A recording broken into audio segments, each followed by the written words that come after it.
Šurany a plánovaná baterkáreň. Zarábal štát na vlastných občanoch? MH Invest vykúpil pôdu za 11,62 eur, ale investorovi ju predal už za 20,07 eur. Desiatky obyvateľov prišli o svoje pozemky kvôli výstavbe plánovaného strategického parku baterkáreň.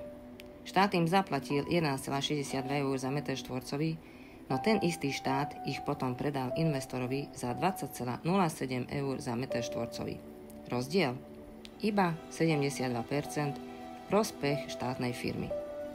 Znie to neuveriteľne, ale bohužiaľ je to realita. Občanom, ktorým boli pozemky vyvlastnené alebo v úvodzovkách dobrovoľne predané pod hrozbou vyvlastnenia, štát ponúkol iba cenu 11,62 eur za meter štvorcový. O pár mesiacov neskôr tú istú pôdu ale predal súkromnému investorovi GIB za 20,07 eur za meter štvorcový. Otázka. Štát zarobil na svojich vlastných občanoch takmer o 73% viac? Rozdiel v cene predstavuje 72,7%.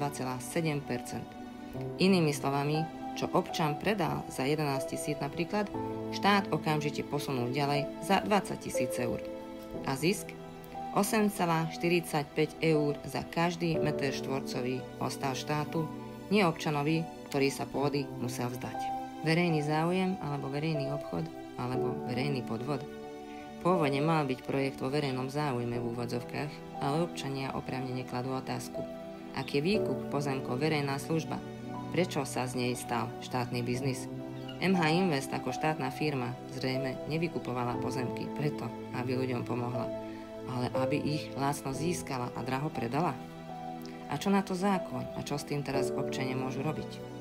Takéto rozdiely síce možno formálne spĺňajú zákon, ale určite nespĺňajú predstavu o spravodlivosti.